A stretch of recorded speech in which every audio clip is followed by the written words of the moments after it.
Sandra Morton here. It's March 24th, 2013 on a stormy British Columbia day on the coast. I'm talking to you today about what the political parties of British Columbia are saying about salmon feedlots, because there's been some really stunning developments. So to begin with, a few weeks ago, the Green Party came out with a statement and they put it up on their website, and they said that they are concerned about these European viruses and that they would work towards removing salmon farms from the major wild salmon migration routes. This is an important statement. It would actually protect wild salmon. It's from a party that will probably get quite a number of seats in the next election. The Green Party is running very strong candidates this year. Then on Friday, 2 days ago, the BC Liberals came out with a statement, and they said that they accept the intent of the Cohen Commission recommendations that apply directly to the province of British Columbia. And moreover, they would not issue any new salmon feedlot tenures in the Discovery Islands for 8 years.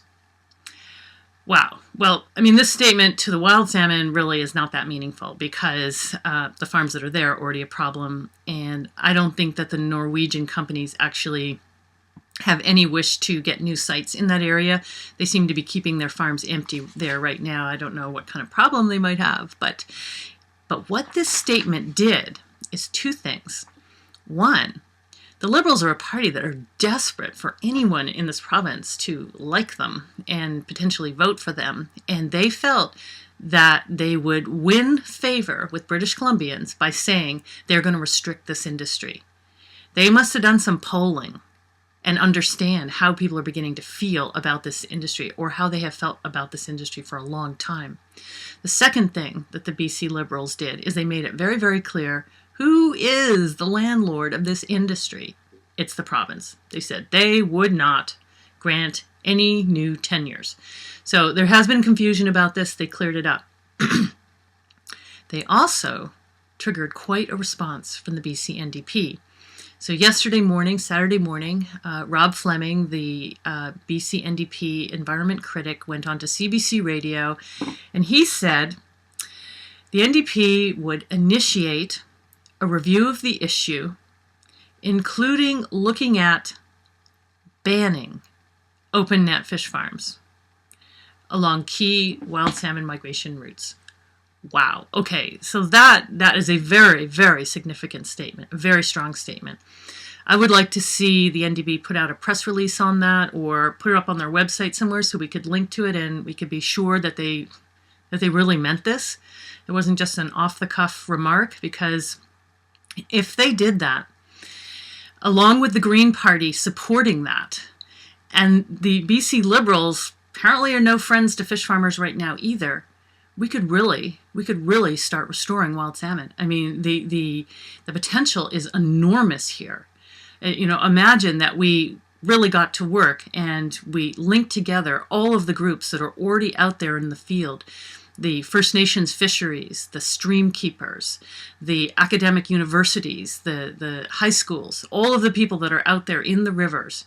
If we linked together and began to count salmon together in a very scientific method, if we began to sample the fish with the same protocol, and then if we use genomic profiling, which reads the immune system of the fish, we can find out what is damaging specific runs and where they are encountering these problems.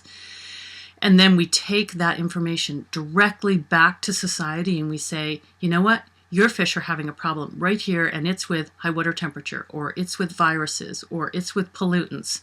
We could work back and figure out what the problems are, and I believe we could methodically lift the barriers to wild salmon of British Columbia and restore them.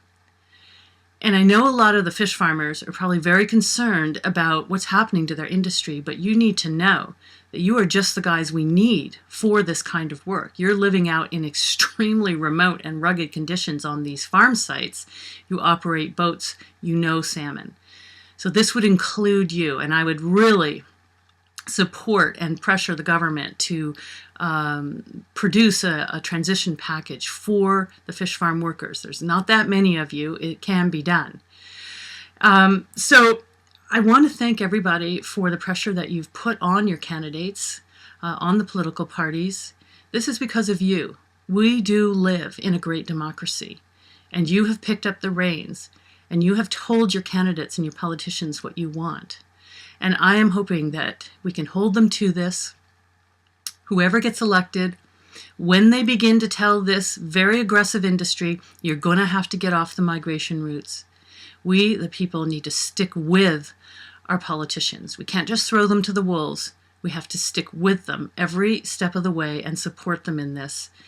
And it will be good for everybody. It is a painful door to go through, but I am so encouraged that it has become an election item. All of the major parties are saying virtually the same thing. They know that this industry needs to be limited, particularly in wild salmon migration routes. They are all saying there is a problem with these salmon farms on wild salmon migration routes. That is huge. To be continued.